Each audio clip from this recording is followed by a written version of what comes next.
नमस्कार.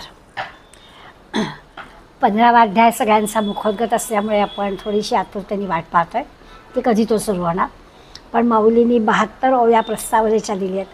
त्यातल्या आपण 51 ओव्यांचा अभ्यास केला आहे.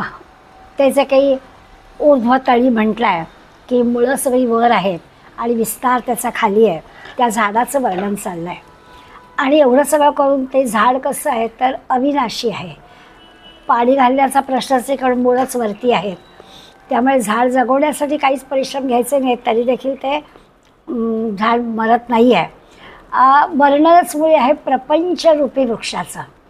त्यामुळे आपण जरी त्याला वृक्ष म्हणून पाहत असतो तरी लक्षात घ्यायचं आहे की हा प्रपंच म्हणजे एक वृक्ष आहे आणि अलौकिक आहे, कधी न संपणारा आहे, कधी न तुटणारा, न फुटणारा, वाढतच राहणारा असा सगळा आहे. मागच्या एका ओवीमध्ये आपण पाहिलं की समजा त्याची कुठली फांदी तोडायचं म्हटलं तर जिथे तोडू तिथे 10 फांद्या फुटतात. प्रपंच वृक्षाचं असंच आहे की एखादी गोष्ट करायची नाही म्हटलं की 10 गोष्टी त्याच्या बदल्यात करायला लागतात. त्यामुळे ते वाढतं काम आहे, त्यात पडलं की वाढत जातं. असा तो संसार वृक्ष आहे. याचा विचार माऊली करतात आणि त्या संसार वृक्षाची आधीच तयारी आपली मनाची करून ठेवली आहे. आणि मग आपल्याला अगदी कमी श्लोकांचा सर्वांना माहिती असणारा उत्तम हा अध्याय आपल्याला त्या सांगणार आहेत. 52वी ओवी आहे. जैसा भानू उंची नेणोके रश्मी जाळ तळी फाके. पटकन आपल्याला दृष्टांत कळेल. ते म्हणतात की काय झालं की भानू म्हणजे सूर्य किती उंचीवर आहे, प्रचंड उंचीवर आहे. अगदी बघावं तर आधी कितीतरी उंची, परंतु त्याची रश्मी जाळं त्याची जी त्याचं जे हे आहे सूर्याचे किरण, ते जाळं तळी फाके पृथ्वीवरती येतात की. तो किती उंचीवर असू दे तरी त्याचे जे किरण आहेत ते पृथ्वीवरती येतात. संसार हे काव रुखे झाड तैसे. हे तसं रुख म्हणजे वृक्ष. हा संसार जो झाड आहे ना, हे असं जरा चमत्कारिक आहे. कावरुख आहे म्हणजे चमत्कारिक आहे. त्याचा विस्तार दिसतो. सूर्य जसा लांब तिकडे उंचीवर आहे, त्याच्याशी काही आपल्याला नसतं, ते त्याचे किरण आपल्याला दिसतात. तसं ह्याचं सुद्धा मूळ कुठे लांब आहे, पण त्याचा विस्तार आपल्याला दिसतो. मूळ काही दिसत नाही, फार उंचीवर आहे. तसं पाहिलं तर सूर्यनिळाल इथून दिसतो तरी त्या झाडाचं मूळ म्हणजे दिसतच नाही, आपली दृष्टी त्याच्यापर्यंत पोचतच नाही. मूळ कुठे आहे हे पण आपल्याला माहीत नाही. असं हे अत्यंत चमत्कारिक, आश्चर्य वाटलेलं असं विलक्षण अलौकिक असं झाड आहे, असं 52व्या ओळीमध्ये माऊलींनी सांगितलं. पुढे म्हणतात आणि आथी नाथी तितुके रुंधले असे येणेची एके कल्पांतीचे उदके व्योम जैसे. याचं संसार वृक्ष कसा आहे तर एक सांगितलं की फार उंचीवर त्याचं मूळ आहे, त्यामुळे ते दिसत नाही आहे, आपल्याला कळलं. आता म्हणतात की हे झाड ना सगळ्यांना व्यापून आहे. आता म्हणजे काय, रुंधले असे येण्याची, रुंधले म्हणजे व्यापून आहे. सगळं जे काही चराचर आहे ते सगळं ह्या झाडांनी व्यापून टाकलेलं आहे. पण म्हणजे कसं आहे का आथी नाथी काही जे दिसताय ते न दिसताय ते सगळंच्या सगळं त्यांनी व्यापून टाकलं आहे. चर अचर म्हणतात जे काही दिसतं आहे किंवा दिसत नाही आहे ते सुद्धा या झाडांनी व्यापून टाकलेलं आहे. कल्पांतीचे उदके व्योम जैसे. त्याला ते एक आपला दाखला देत आहेत. ते म्हणजे कसं तर म्हणजे कल्पांत जेव्हा होतो त्यावेळेला जसं सगळीकडे पाणीच पाणी होतं, तसं म्हणाले आकाशापर्यंत पाणीच, पाहू तिकडे पाणीच, असं जे आपल्याला कल्पांताच्या वेळेला होतं तसं म्हणे इथं आहे. पाहू तिथे हा वृक्षच, दृश्य जगातल्या सगळ्याच्या सगळ्या गोष्टी यांनी ते झाड व्यापलेलं आहे. आपल्याला त्याच्या विस्ताराचा अंदाज यावा यासाठी सांगतात की पाहू तिकडे ईश्वर, तसं पाहू तिकडे झाडाचा विस्तारच आहे असं आपल्याला सांगितलं. पण का रवीचा अस्तमानी अंधारेनी कोंडे रजनी तैसा हाची गगनी मांडला असे. तिसरा दृष्टांत देतात की का होतं, सूर्य मावळला की अंधार होतो, हे सगळ्यांना माहिती. रवीचा अस्तमासी, रवी अस्ताला गेला, सूर्य अस्ताला गेला की सगळीकडे अंधार पसरतो, बरोबर आहे. अंधारेनी कोंडे रजनी, आणि अंधार सगळी काही व्यापून जातो, बघू तिकडे अंधारच. असं नाही होत की जरा घराच्या तिथून बाहेर पडलं तर कदाचित आपल्याला काही नाही, सगळीकडे बिट्ट काळोख आपल्याला दिसेल. तैसा हाची गगनी मांडला असे. तसं म्हणे याचं आहे काय जे जिकडे तिकडे दिसतं ना तर काळोखच दिसतो ना, तसं याचं आहे जिकडे पाहावं तिकडे हा संसार वृक्ष आहे. दिसतोय, भासतोय, कळतंय, सगळं इकडे सारं काय आहे ते संसार वृक्षातच आहे. जसा पाहावा तसा सूर्यास्त झाला की जिकडे तिकडे अंधार, तसं या झाडाचं आहे. पाहू तिकडे आपल्या त्याच्या फांद्या फुटलेल्याच आहेत, जिकडे तिकडे हा संसार वृक्ष पसरलेला आहे. आता त्याची आणखीन मोठी झाडाची गंमत सांगतायत की या फळं ना चुंबिता, तर फळ खाऊ म्हणावं त्याला फळच येत नाही. फुलं ना तुरंबिता, फूल हुंगावं छान काहीतरी फूल येईल, झाडावर मोठं प्रचंड वृक्ष आहे तर तो फुलंही नाही. जे काही पंडू सुद्धा ते रुखूची हा. अर्जुना, अरे काय या झाडाचं आणखीन एक मोठं वेगळेपण आहे की याला नाही येत फळ, नाही येत फूल. कुठे बा छान एवढा मोठा विस्तार आहे तर चांगली चांगली फळं लागतील ते तरी खाऊ म्हणावं, तर ते पण ते फळाचा आस्वाद घेता येत नाही, फुलांचा पण सुगंध घेता येत नाही, कारण फुलंच नाही त्या वृक्षाला. आणि मग जे काही आहे ना ते एकच वृक्षच फक्त. आता याचं कारण पण लगेच पुढल्या ओवीमध्ये माऊली देणार की असं काय, एवढा मोठा वृक्ष आहे, कायम ताजाच आहे, टवटवीतच आहे, आणि तरी देखील याला फळं फुलं नाही आहेत. एवढ्या मोठ्या वृक्षाला असं का आहे, फळ नाही फूल नाही असं काय, असं आपल्याला वाटेलच. पण आता असं आहे की ह्या संसार वृक्ष आपण जे म्हणतो आहे, जे काही आपण करतो मग काही असू दे, प्रत्येक कृतीला फळ असणारच आहे, प्रत्येक कर्म केलं की फळ आहेच. पण आता याच्या बाबतीत असं आहे, त्या फळालाच संसार म्हटलं आहे ना. आपण जे करतो आहे त्याचं हे फळ म्हणजे हा संसार आहे ना. म्हणजे संसार वृक्षाचं जे काही वर्णन चाललं आहे ते संसार वृक्ष हेच फळ आहे. मग आता त्या फळाला फळ कसं येणार, आणि त्यामुळे आपल्याला दिसतं आहे की फळाला फळ नाही, फुलं नाही, नुसतं फळच दिसतं आहे. आपल्या या संसार वृक्ष म्हणजेच फळ आहे असं म्हणून संसार हेच आपल्या कर्माचं फळ. आणि त्यामुळे आपल्याला जो वृक्ष दाखवत आहेत तो वृक्ष काय आहे, तर ते संसार वृक्ष आहे. आपल्याच करून ठेवलेल्या कर्माचं ते फळ आहे. खरं तर असं आहे, संसार हा भ्रम आहे. दासबोधामध्ये भ्रमाभक्ती एक समास आहे अख्खा. त्यामुळे जे काही आपल्याला वाटतं ना ते सगळं भ्रम आहे, भ्रम आहे, भ्रम आहे, भ्रम आहे, अशी यादीच समर्थाने आपल्याला कितीतरी दिली आहे. इथे बघायला गेलं तर संसारसुद्धा भ्रमच आहे. एक लहर आहे आपल्याला आलेली, सगळ्यांना ती येते, वेळाची लहर. त्याच्यात जावंसं वाटतं, त्या संसारात गेलं की मग कळतं उगाच संसारात पडलो, परंतु तरी देखील संसारात पडल्याशिवाय राहत नाही. आपण पडलो, नेहमी मी गमतीला म्हणते की आपल्याला जर कळलं आहे तरी पण आपण आपल्या मुलाबाळांचे संसार वेळच्या वेळी होतील अशी आपण काळजी घेतोच. त्यामुळे संसार किती आसार आहे, संसार किती भ्रम आहे, संसार किती निष्फळ आहे, संसार किती त्रासदायक आहे, किती जरी वर्णनं केली तरीसुद्धा संसार आपण करतोच. त्यामुळेच तो हा वृक्ष एवढा मोठा आहे. तो आपण गणपतीचा जोगवा म्हणतो ना, त्या जोगव्यामध्ये कोण म्हणतो, प्रेमे करी तसे असार हा संसार. कळतं आहे, सार असार बदला, हे संसार जो आहे तो असार आहे, पण तरी तो प्रेमे करी तसे. आणि मग पुढे म्हटलं विषयी रंगते द्वाड मनय फार. तेही कळतं आहे की आपण चुकीच्या विषयात रमतो आहे, याच्यात नाही रमता कामा, पण मन असं द्वाड आहे की पुन्हा पुन्हा ते त्या विषयामध्ये रमतं. तसं आहे की संसार असार आहे, पटलेला आहे, पण तरीही तो संसार सोडता की आम्हाला येत नाही आहे.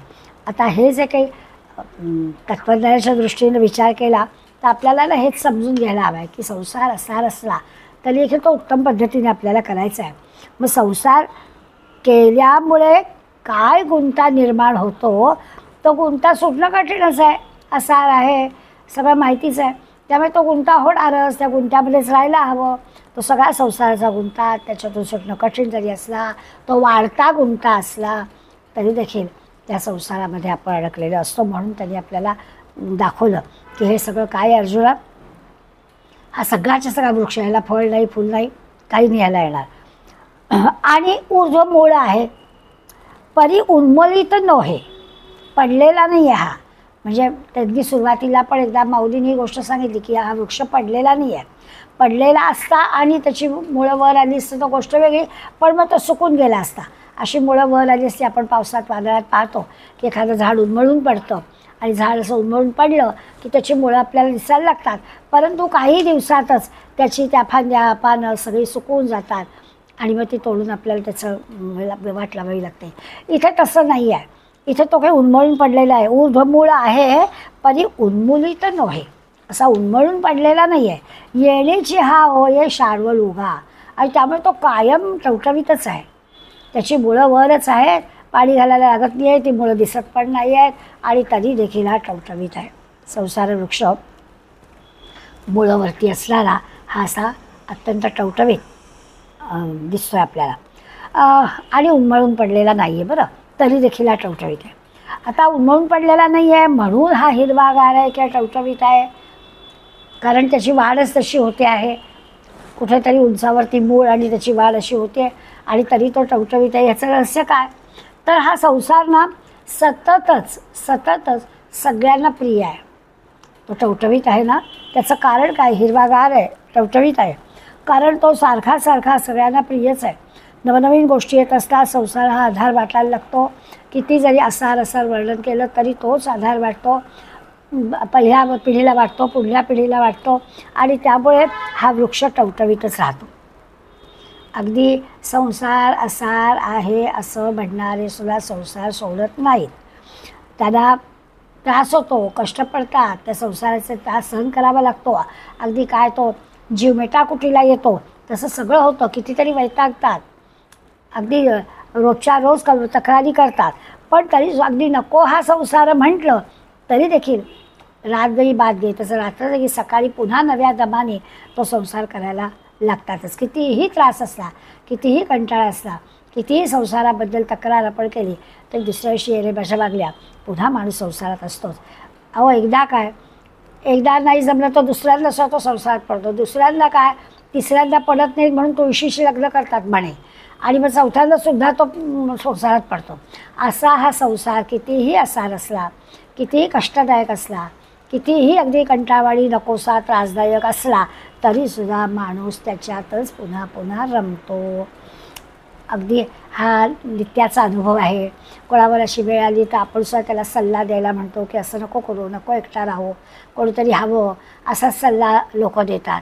त्यामुळे तो कितीही आसार असला तरी त्या संसाराला, प्रपंचाला प्राधान्य दिलेलं असतं. सगळे व्यवहार त्याच्या भोवती चालतात आणि त्यामुळे म्हणूनच कदाचित असेल समर्थांनी संसार करावा नेटका, मग घ्यावे परमार्थ विवेका, असं आपल्याकडे बघूनच सांगितलं असेल की किती जरी त्रास असला तरी माणूस संसारात राहणारच आहे.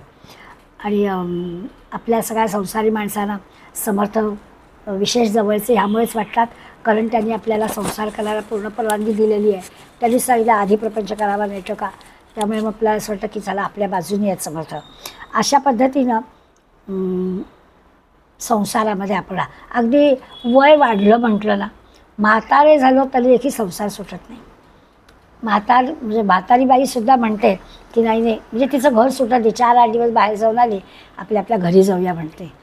ते घर काही सुटत नाही, संसार काही सुटत नाही. संसारातल्या त्या कष्टातच राहायला त्यांना आवडतं. बाहेर पडण्यापेक्षा संसारातून बाहेर पडण्यापेक्षा त्याच याच्यामध्ये राहायला आवडतं.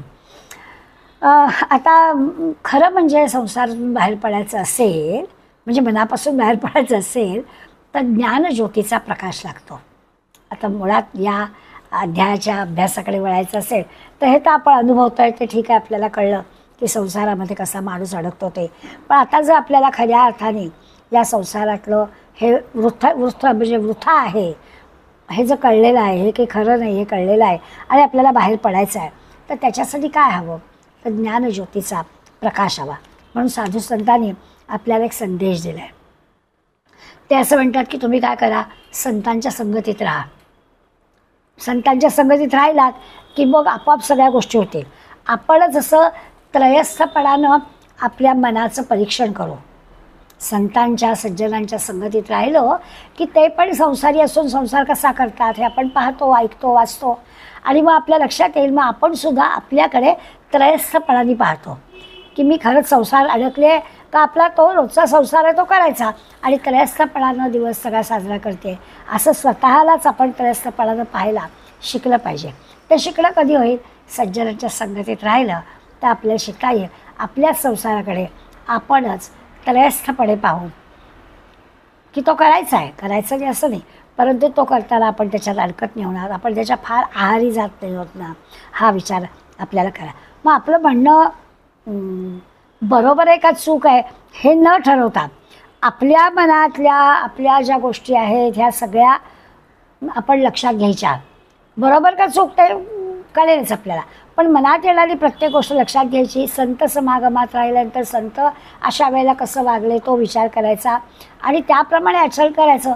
आपोआपच लक्षात येते. संसारात राहूनसुद्धा अलिप्तपणानं आपण संत सज्जनांसारखं काही करू शकतो. म्हणजे ही आत्मज्ञानाची, आतल्याच ज्ञानाची एक ज्योत, त्यातला उजेड आपल्याला दिसतो आणि संसारात राहूनसुद्धा आपल्याला आत्मज्ञान प्राप्ती होईल जशी संतांना झाली हे सांगण्यासाठी ते सांगतात. काय करा, सोपी गोष्ट संतांच्या सहवासात राहा. ज्ञानेश्वर माऊलींनी हरिपाठामध्ये आपल्याला सांगितलं आहे, संतांचे संगती मनोमार्गे गती, आकाळावा श्रीपती येडे पंथे. नुसतं सज्जनांच्या संगतीत राहिलं ना की आकाळावा श्रीपती, की भगवंत आकलन होतो, कळतो. वेगळं काही करावं लागत नाही, भारंभार पुस्तकं अभ्यासावी लागत नाही. एक सज्जनांची संगत धरली तर हे सगळं होतं. आपल्याला जो सगळा भ्रम आलेला असतो ना, खोटं आहे तेच खरं वाटत असतं ना, ते सगळं आपल्याला तो भ्रम आपला दूर होतो. जसं असतं ना, स्वप्नात असेपर्यंत ते स्वप्न आपल्याला खरं वाटतं. जाग आली की लक्षात येतं, अरे ते स्वप्न का होतं, मग ते खोटं आहे.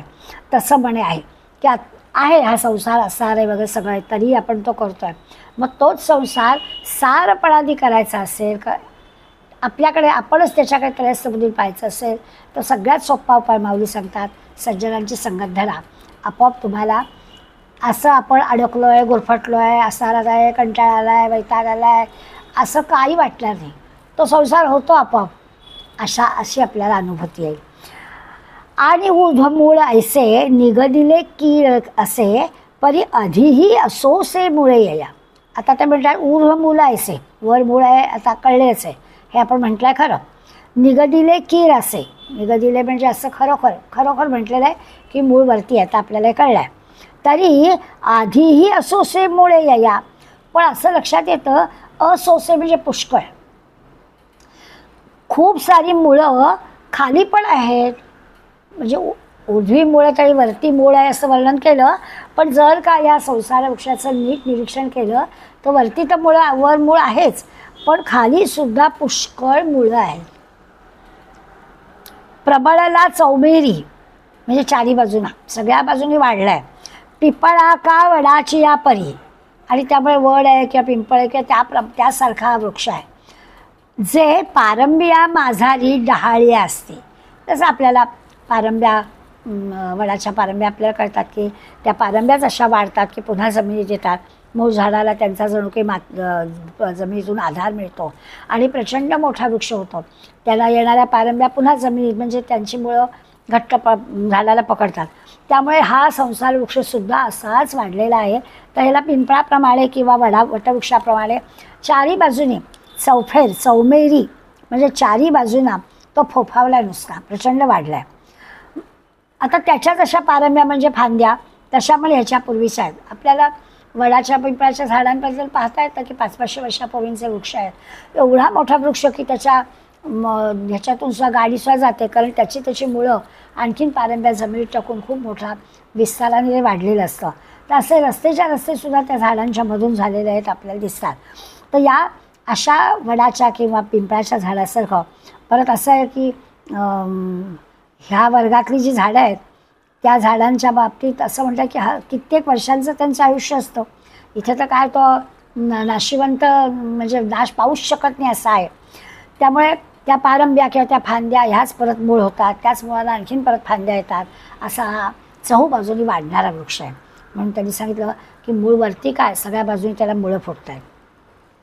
तेवीची गा धनंजया संसार तरू यया, आधीची आधी खांदिया हेही नाही. आता ते धनंजया अर्जुनाला म्हणतायत की तेवीची गा म्हणजे त्याचप्रमाणे जसं पिंपळाचं वडाच्या झाडाचं उदाहरण घेतलं तसं या संसार तरूला, या संसार वृक्षाला आधीची आधी खांदिया हेही नाही. म्हणजे खालच्याच अंगाला फांद्या आहेत असं नाही. वरती मूळ आहे, ते वाटेल तसं वाढलेलं आहे, त्या खालच्या अंगाला फांद्या आहेत. आता खालच्याच काय सगळीकडे त्याला फांद्या फुटलेल्या आहेत. तरी ऊर्ध्वाहीकडे शाखांचे मांदोडे दिसताती अपाडे सासीन नले. जिकडे तिकडे आपल्याला फांद्या दिसतात, शाखांचे मांदोडे, शाखांचे समुदाय, शाखांचे झुपके जिकडे तिकडे आहेत. म्हणजे वरच्या बाजूला तर आहेतच फांद्यांचे सगळीकडे अनेक समुदाय, पण सगळीकडे म्हणजे हा साधा वृक्ष नाहीच आहे. त्या वृक्षाचं मूळ वरती आणि कुठे कुठे त्याच्या फांद्या आणि किती त्याला मुळं फुटलेली आहेत आणि किती तो पसरलेला आहे. त्या शाखांना म्हणजे त्या फांद्यांना पण मुळं आहेत. असा काहीतरी भयंकर विचित्र असणारा हा असा संसार वृक्ष आहे.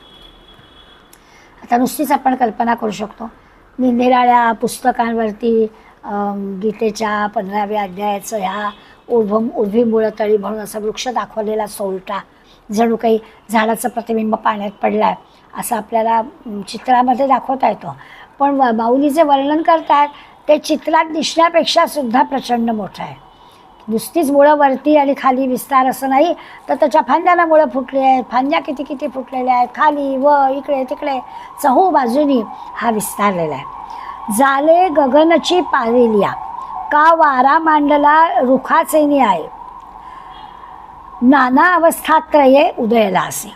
आता तर म्हणतात की गगनची पारेली म्हणजे पार आकाशाप्रमाणे या जणू काही एखादा वृक्षाचा वेल असावा तसं आकाश म्हणजे त्या झाडाला जणू काही वेल लागलेला आहे असं वाटावं.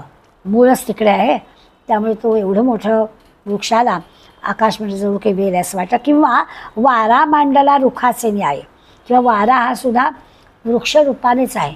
जिकडे तिकडे तो जो झाडच आहे ते वृक्षच आहे, फांद्याच आहेत, मुळंच आहे, तर मग वारासुद्धा काय, तर वारासुद्धा वृक्षरूपच, आकाशसुद्धा जणू काही त्या वृक्षावरचा वेलच. इतकंच नाही तर नाना अवस्थात्रये उदयाला असे. इतकंच नाही तर हा सर्व अवस्थात्रय रूपाने उदय पावला आहे. आता अवस्थात्रय म्हणजे काय ते आपल्याला पुढे सांगणारच आहेत त्या, की अवस्थात्रय 3 अवस्थांमध्ये हा आपल्याला दिसतो आहे, विलक्षण आहे.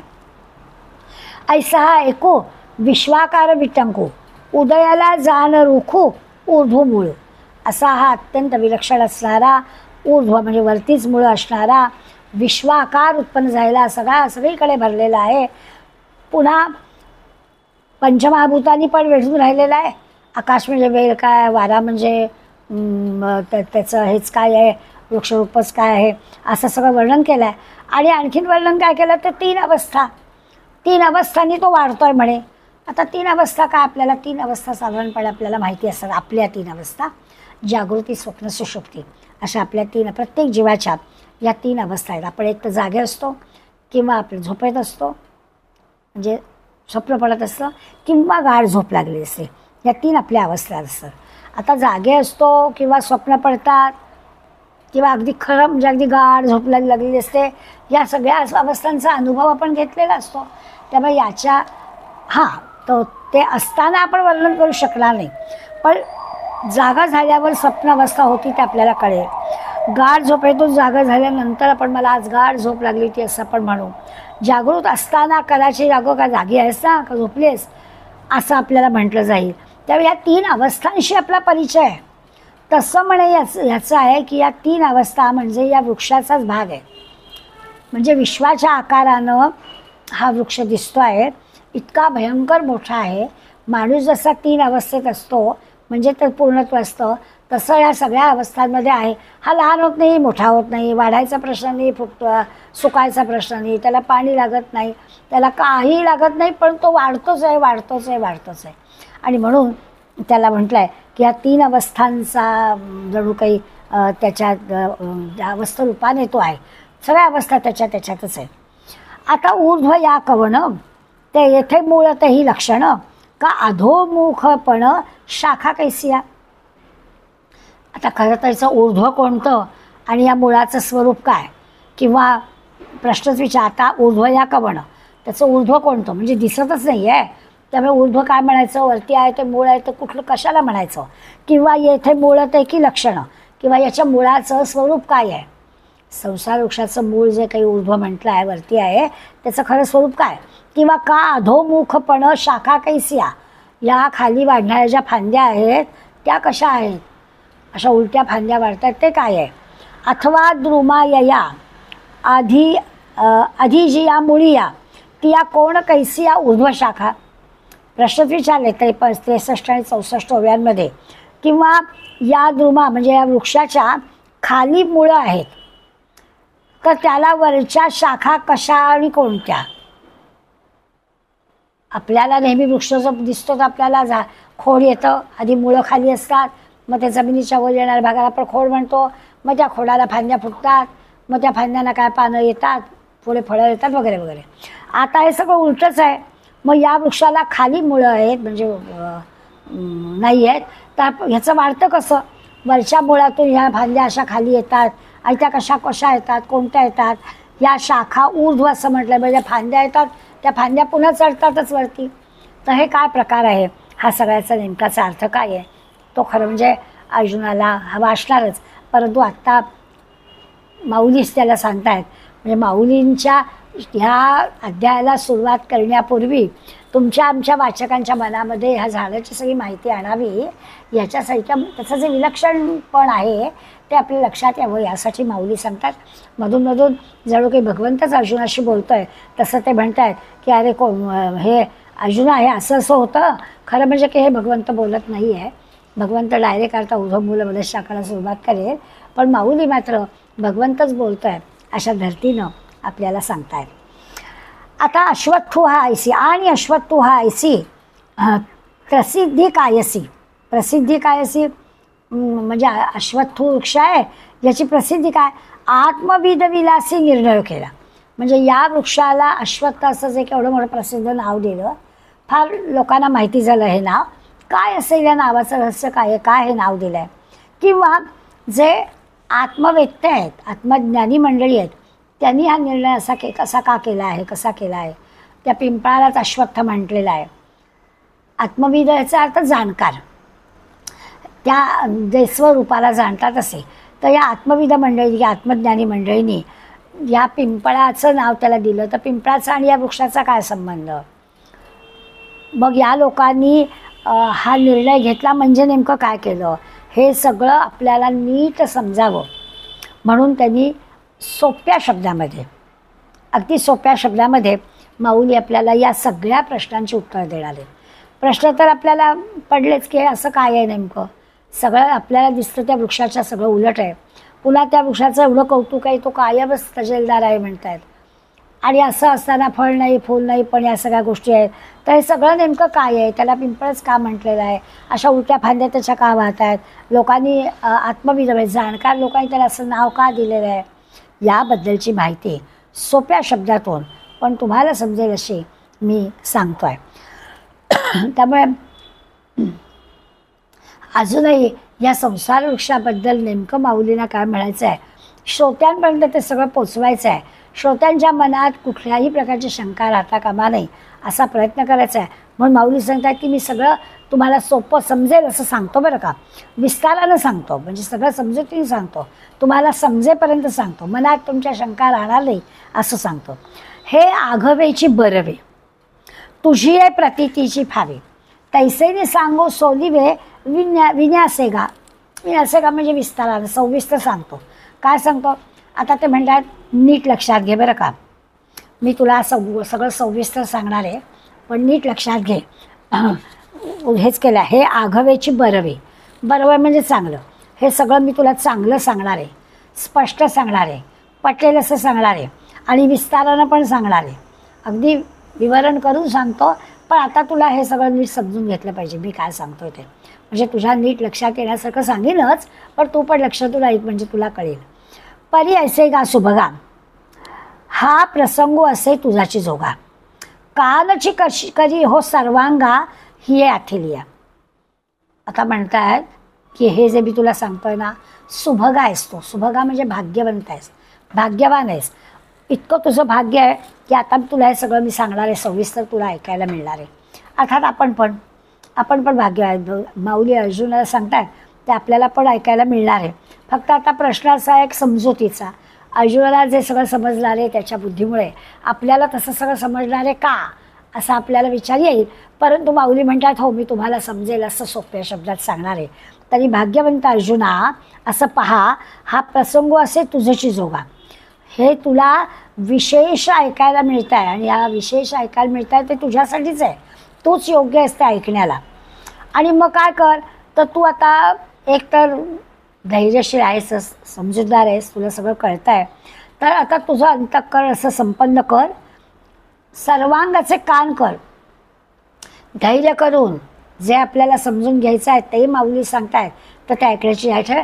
कान हे काही सर्वांगाचे कान कर, फक्त श्रवणेंद्रियांनीच ऐकायचं असं नाही, तर सगळी शक्ती अशी एकवटून सर्वांगाचं कान कर आणि मी काय सांगतोय ते ऐक. म्हणजे एखादा विषय नीटपणे समजायला हवा असेल तर सर्वांगाचं कान करून ऐक असं आपण म्हणतो, तसं ते म्हणतात जीवाचं कान कर आणि ऐक. म्हणजे अर्जुनाला सांगितलं आहे, आपल्यालाही तसंच सांगितलं आहे की आता मी जे काही सांगतो आहे ते जीवाचं कान देऊन ऐका. हा संसार वृक्ष म्हणजे काय आहे, त्याच्याबद्दलचे जे सगळे प्रश्न मनात आहेत त्याचा अर्थ काय आहे हे सगळं मी तुम्हाला सांगतो. ऐसे प्रेम रसे सुरफुरे, बोलिले जव यादव वीरे, तव अवधान अर्जुनाकारे मूर्त झाले. प्रेमरसे, हां, अत्यंत प्रेमरसाने भरलेले हे भगवंताचे बोलणं ऐकलं. छान, मी तुला समजुतीने सांगतो, सविस्तर सांगतो, लक्ष देऊन फक्त ऐक, असं छान प्रेमाने सांगितलेलं आहे. बरं, त्यालाही म्हटलं आहे की तू सुभगा आहेस, भाग्यवान आहेस, तुझ्यासाठीच हे सगळं चाललेलं आहे. असं सगळे शब्द ऐकल्यावर हा जो अर्जुन आहे, ह्या अर्जुनाला लक्ष द्यावंसं वाटणारच ना. त्याला उद्देशूनच भगवंत म्हणतो आहे की तुझ्यासाठी हे सगळं चाललेलं आहे, तू मोठा भाग्यवान आहेस की तुला हे सगळं मिळणार आहे. आणि त्यामुळे अर्जुन अगदी लक्ष देऊन ऐकायला तयारच झाला. तव अवधान अर्जुनाकारे मूर्त झाले. म्हणजे अर्जुनसुद्धा अगदी सर्व इंद्रियांनी ऐकण्याचं काम करावं अशा तऱ्हेने तयार झाला. तव अवधान अर्जुनाकारे मूर्त झाले. भगवंत सांगतोय आणि अर्जुन तसं ऐकतोय. अर्जुनाला हो, मी आता सर्वार्थानं सर्वांगाचे कान करून तू काय सांगतोस ते ऐकणार. देव निरूपिती तेथे कुले, एवढे श्रोते पण फाकले, जै आकाश खेव पसैले दाही दिशे.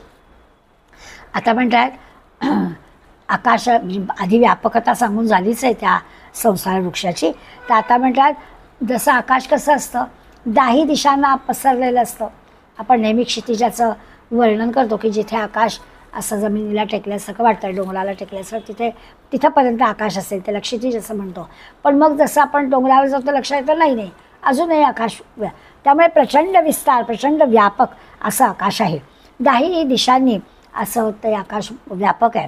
पण क्षणभर असं विचार करायचा की दाही दिशांनी व्यापक असणाऱ्या या आकाशाला कवटाळलं. तसं देवाचं निरूपण, देव आता जे काही सांगणार आहेत ह्या 15व्या अध्यायामध्ये, त्यांचं निरूपण आपल्याला ऐकायचं आहे. ते निरूपण इतकं व्यापक असतानाही अर्जुनाजी जर अवधान दिलं, सर्वांगाचे कान करून अवधान दिलं, तर त्या अवधानानं भगवंताच्या शब्दांना आलिंगन दिल्यासारखं होईल. उपमा कशी दिली आहे, माऊलीची कल्पना आहे, माऊलीच जाणार. माऊली म्हणत आहेत की आकाशाचं उदाहरण दिलं आहे. दाही दिशांनी जसं आकाशाला कवटाळावं, ते पसरलेलंच आहे आणि दाही दिशा पण आहेत. त्या दाही दिशांकडे आकाश आहे आणि त्या दाही दिशांनी त्याला कवटाळावं. तसं ते भगवंताच्या शब्दांना आलिंगन देत आहेत. सर्वांगाचे कान केलेले आहेत आणि भगवंताला आलिंगन देत आहेत. काहीतरी सांगितलं तर लगेच ग्रहण करण्याची शक्ती त्याच्याजवळ आहे. त्यामुळे अर्जुनाच्या अवधानाने भगवंताच्या शब्दात इतका अलर्ट आहे अर्जुन की भगवंतानी सांगावं आणि त्यांनी ते ग्रहण करावं. सगळ्या शरीराचं कान केलेले आहेत, बाकी इंद्रियांना कामच ठेवले, फक्त श्रवण एवढंच काम ठेवलेलं आहे. म्हणून जणू काही माऊलीच्या शब्दांनाच ते आलिंगन देत आहेत असा त्याचा अर्थ. माऊलीच्या म्हणजे आता भगवंत वर्णन करणार आहे, त्या भगवंताच्या शब्दांना अगदी तो स्वीकारण्यासाठी तो तयार होऊन राहिलेला आहे. श्रीकृष्ण सागरा हा अगस्तीचं दुसरा, म्हणून घोटू भरो पाहे एकसरा आघव्याचा. तेवढा हा जो काही श्रीकृष्णाचं हे जे निरूपण आहे ना, आता भगवंताचे शब्द येणार आहेत आणि अर्जुन तयार आहे. माऊली सांगतात की तयार राहा. ते कसं आहे तर समुद्राला प्राशन करणारा अर्जुन हा दुसरा अगस्त्य आहे. अगस्तींनी सगळं समुद्र प्राशन केला, आपल्याला अगस्त्य ऋषी माहिती आहे. तर हा दुसरा अगस्त्य आहे, कारण भगवंताचं जे सांगणं आहे ना ते सागरासारखं आहे. अगस्त्याने जसा सागर प्राशन केला तसं भगवंताच्या सागरासारखं सांगणं. श्रीकृष्ण उक्ती सागरा, श्रीकृष्णाचं जे बोलणं आहे ते सागरासारखं आहे आणि ते सगळं प्राशन करणारा अर्जुन आहे. आणि अर्जुन तयार होऊन अवधान देऊन बसलेला आहे आणि भगवंत सागरासारखं सगळं त्याला पाठवतो आहे आणि तो ते प्राशन करतो आहे. म्हणून माऊलींनी त्याला अगस्ती म्हटलं. हा अगस्तीची दुसरा, म्हणून घोटू भरो पाहे एकसरा आघव्याचा. म्हणून तो काय करतो, एकाच घोटात जसा समुद्र पिऊन टाकला तसं हे श्रीकृष्णाचं निरूपण एका घोटातच अर्जुन पिणार आहे. म्हणजे इतकं लगेच त्याला समजणार आहे, तयारच आहे तो. आता अगस्तीने काय काय केलं तो पण विचार आपण आज पाहूया. ऐसी सोय सांडुनी खवळिली, आवडी अर्जुनी देवे देखिली, तेथ झालेनी सुखो केली कुरवंडी तया. आता असं आहे की अर्जुनाची जी आवड आहे ती आवड अशी मर्यादा ओलांडून गेली आहे, म्हणजे मर्यादा त्यांनी वाढवली आहे. ऐसी सोय सांडुनी खवळिली, आवडी अर्जुनी देवे देखिली. अर्जुनाने सुद्धा आपली जी काही आवड आहे, ऐकण्याची इच्छा आहे, आवड आहे, ती सगळी वाढवली. खवळली म्हणजे काय, वाढवली. आणि मग हे पाहिलं की पहिल्या भगवंताला पण छान वाटलं. ऐकणारा माणूस मिळाला की स्वाभाविकच सांगणाऱ्याला आनंद होणारच. तसं त्याचं झालं. भगवंताला पण आनंद झाला की अर्जुनासारखा श्रोता, त्यात पुन्हा तो तयारीचा आणि सगळ्या म्हणतात तसं ऐकण्याच्या इच्छेने आणि बुद्धीने असं आपल्यासमोर आलेला. आणि त्यामुळे त्यांनी काय केलं, ते इथं झालेनी सुखो केली कुरवंडी तया. भगवंतच एवढे खुश झाले, भगवंतालाच एवढा आनंद झाला की त्यांनी सारं सर्वस्व अर्जुनावरून कुरवाळून टाकलं की आता अर्जुनासारखं दुसरं कोणी नाहीच. त्यामुळे अर्जुनाला पण आनंद झाला, भगवंताला पण आनंद झाला. आणि असं सांगणाराच त्या ऐकणाऱ्याला सारं सर्वस्व त्यांनी त्याला कुरवाळून टाकलं, म्हणजे कुरवंडी म्हटला शब्द त्यांनी. आता याचा अर्थ आपल्याला कळेल की सगळंच्या सगळं त्याला देऊन टाकलेलं आहे की माझ्याजवळ जे काही आहे ते सगळं मी ऐकणाऱ्या अर्जुनाला सगळंच्या सगळं देऊन टाकणार आहे, काही हातचं राखून ठेवणार नाही. आणि जो ऐकणार आहे, स्वीकारणार आहे, तो पण तितकाच तयारीचा आहे, याची भगवंताला पण खात्री पटली. आता प्रश्न आहे अगस्तींचा. ह्या अगस्तीन नेमकं काय काय केलं, तर निरनिराळ्या रामायणांमध्ये निरनिराळ्या कथा येतात. काही कथा ह्या आपल्याला एखाद्या व्यक्तीचं मोठेपण सांगण्यासाठी आपल्याला चांगल्या वाटतात, पण आपण मुळात वाल्मिकी रामायण हे मूळ धरतो. तर वाल्मिकी रामायणात नेमकं काय सांगितलं ते पण आपण पाहणार आहोत. आणि एक श्रीधर रामायण आहे, त्या रामायणातली गोष्ट मावशींच्या रामायणात आपल्याला ऐकायला मिळालेली आहे. सगळ्यांना माहितीची असली तरी पुन्हा ऐकण्यासारखी आहे. तर त्याची कथा अशी आहे की राम जेव्हा पंचवटीला जात होते, म्हणजे पंचवटीत त्यांचा प्रवास होता, तेव्हा आधी सुतीष्णांच्या आश्रमामध्ये राम राहिले. तेव्हा की सीता नव्हती ह्याच्यामध्ये जाताना. तर त्यामुळे सुतीष्णांच्या आश्रमांत गेले. त्यांना सगळे आश्रम पाहायचे होते, गोष्ट खरी आहे, पण थांबायला काही वेळ नव्हता. आणि म्हणून सुतीष्णांनी काय सांगितलं की कुठल्या कुठल्या आश्रमात नेमकं काय चाललं आहे, कसा त्रास दिला जातो आहे, काय आश्रमांची परिस्थिती आहे, ही बघायची होती त्यांना. त्या पंचवटीत जेव्हा राम आले होते तेव्हा सीता बरोबर असताना सुद्धा राम या अगस्तींच्या आश्रमात गेलेले नव्हते. मग काय झालं तर सुतीष्ण त्याला असं म्हणाले की आत्ता की अगस्तींच्या आश्रमात जाऊ, कारण अगस्तींचा आश्रम चांगला आहे, तिथे सगळी शांतता आहे, तिथे काही राक्षसाने त्रास वगैरे दिलेला नाही आहे, त्यामुळे तो शांत आहे आश्रम, तिथे जायची आवश्यकता नाही, तू आता आणखीन पुढले दुसरे आश्रम बघायला जा. म्हणून राम त्या अगस्तींच्या आश्रमात गेले नव्हते. पण जेव्हा नंतर रावणाने सीता पळवली, मग लंकेचं सगळं हे झालं, युद्ध झालं, रावणवध झाला, आणि मग राम पुन्हा जेव्हा अयोध्येला जायला निघाले त्यावेळेला मात्र रामाने असं ठरवलं की जाताना आपण अगस्तींच्या आश्रमात जाऊन मग अयोध्येला जायचं, कारण तेव्हा आपण गेलो नव्हतो. आणि म्हणून ते सीतेला म्हणाले की इथे आपण थांबायचं आणि अगस्तींना त्यांचा आशीर्वाद घेऊन पुढे जायचं. पण त्यांनी सीतेला असं सांगितलं की अगस्तींची जी पत्नी आहे, लोपामुद्रा तिचं नाव, अत्यंत हुशार आहे आणि तिच्याशी बोलताना सावध राहा.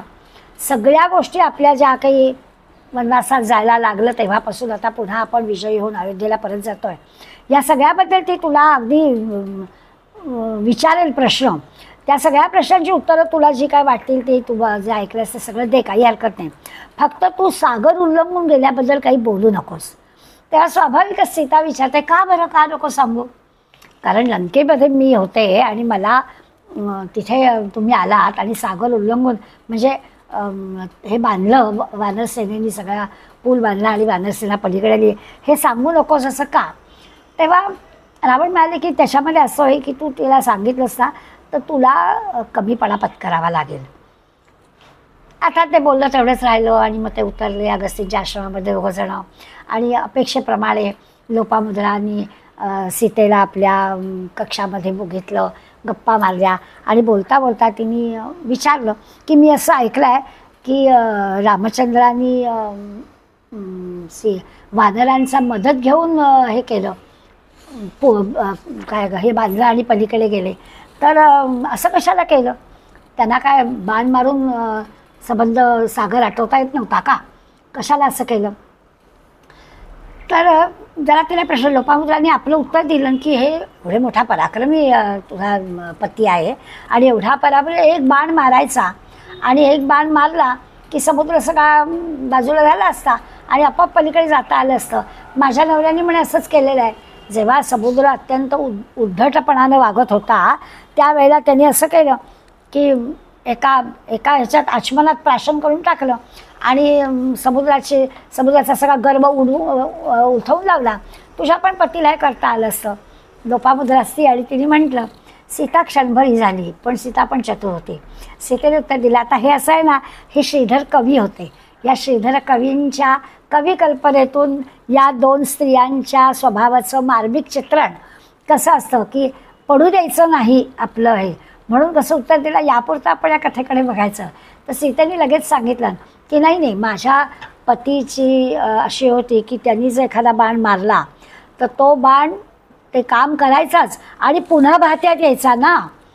तर म्हणाले की असं आहे की माझ्या पतीच्या बाणाला या सागराला स्पर्श करायचा नव्हता, कारण तो पुन्हा बाण भात्यात येईल. कारण काय? तर कारण सरळ आहे, ते प्राशन केलं होतं अगस्त्य ऋषींनी समुद्र सगळा, आणि त्यामुळे आता जो सागर आहे ते म्हणजे त्यांचं मूत्र आहे, तर त्याला कसं माझ्या पतीच्या बाणांचा स्पर्श होईल असं म्हणे श्रीधर कवीच ते. त्यांनी म्हणे असं उत्तर दिलं.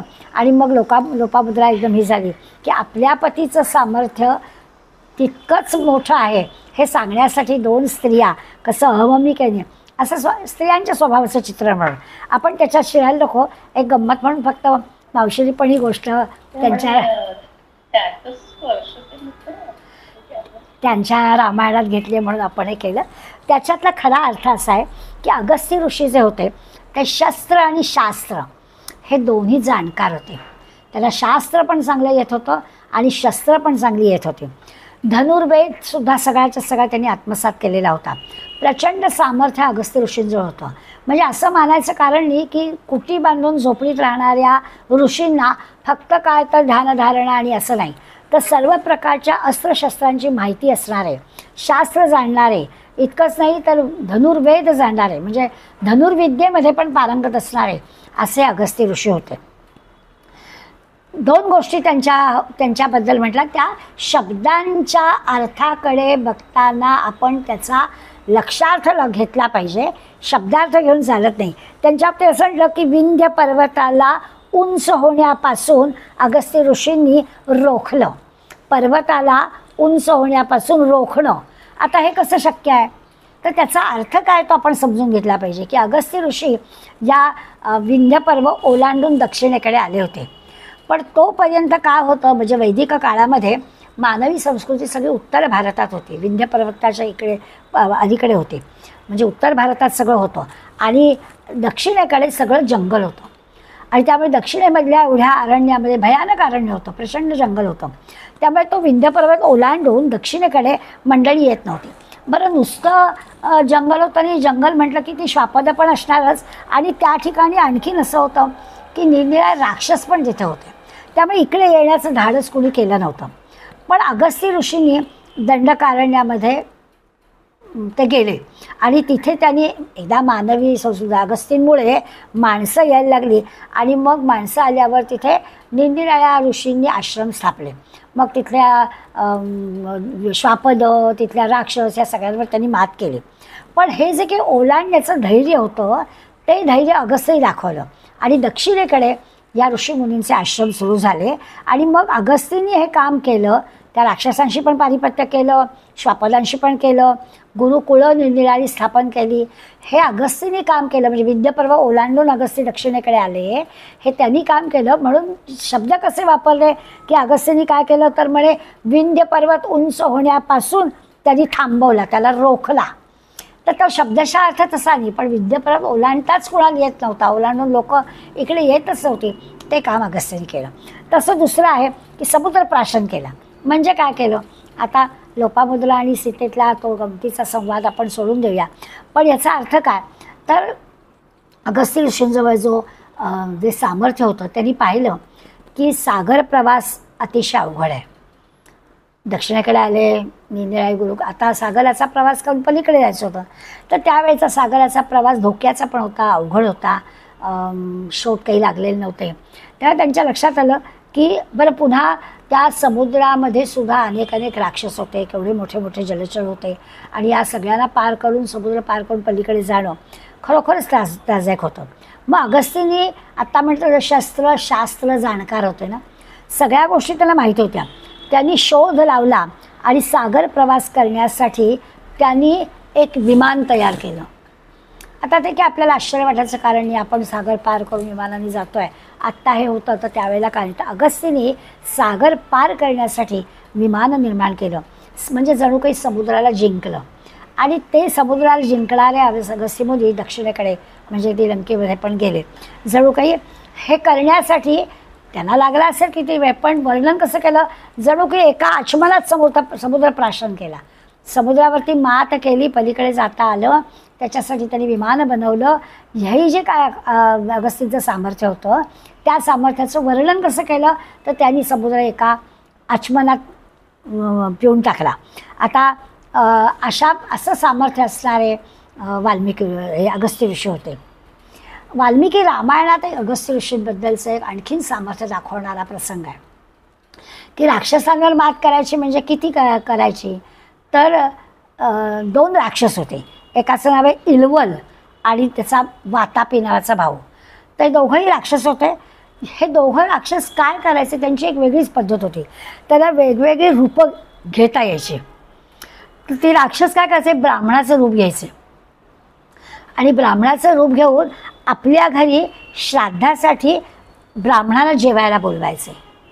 ब्राह्मणाचं रूप घेतलेलं आहे, ब्राह्मणाला जेवायला बोलवलं आहे, ब्राह्मणाला काही असं शंका याचं कारण नाही, त्या ब्राह्मणाला जेवायला बोलवायचे. आणि मग त्यांच्याजवळ अशा काही ज्ञान होतं, विद्या होत्या. तो इलावल आपल्या भाऊ वातापीला एखाद्या बकरीचं रूप घ्यायला सांगायचा आणि ते बकरीचं रूप घेऊन त्या बकरीला कापायची आणि त्या बकरीचं फसवून, त्या ब्राह्मणाला फसवून त्या बकरीचं हे जेवणामध्ये वापरायचं. आणि मग ब्राह्मण जेवले की मग तो इलावल आपल्या भावाला वातापीला म्हणायचा, वातापी बाहेर ये, आणि ब्राह्मणांची पोटं फाडून तो वातापी म्हणे बाहेर यायचा. म्हणजे वेगवेगळी रूपं त्यांना धारण करता यायची आणि त्याच्यामुळे अनेक ब्राह्मणांना त्यांनी अशा पद्धतीने ठार मारलं होतं.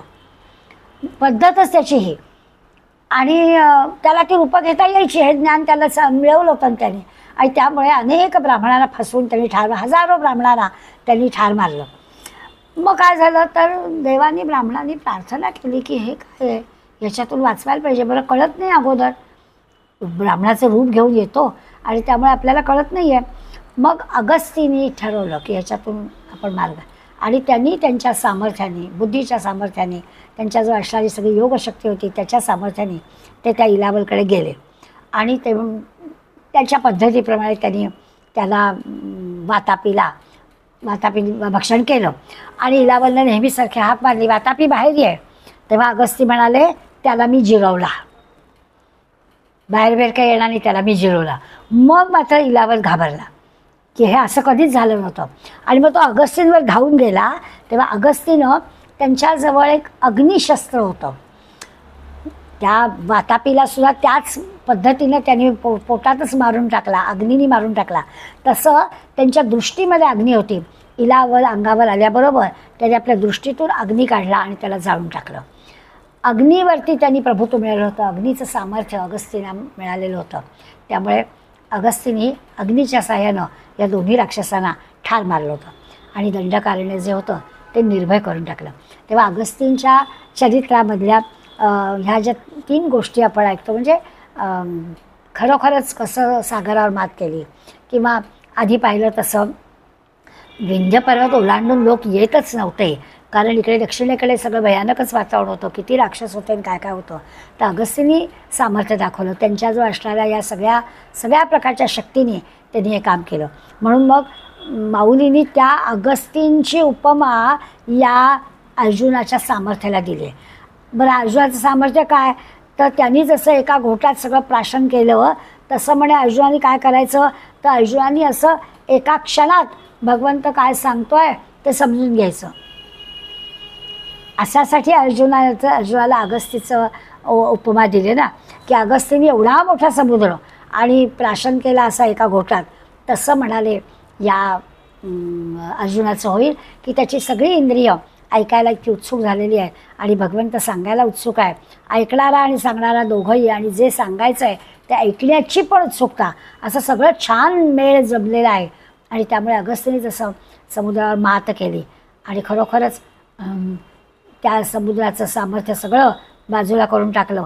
त्याचा जो उद्दामपणा होता तो गेला आणि समुद्राच्या पलीकडे म्हणजे समुद्रातल्या सगळ्या ज्या काही धोकादायक गोष्टी होत्या त्या सगळे धोके त्यांनी बाजूला केले. आता इथे सुद्धा असंच आहे ना, की आधीच्या 70 ओव्यांमध्ये या उर्ध्वीबोळपाचं जे वर्णन करून झालेलं आहे ते वाचता वाचता असं आहे की आता भगवंत काय आणखीन सांगणार आहे. पण हे सगळं ऐकताना आणि ते समजून घेताना आपल्यासारख्यांना असं वाटतं अरे बापरे, हे सगळं उलटच आहे.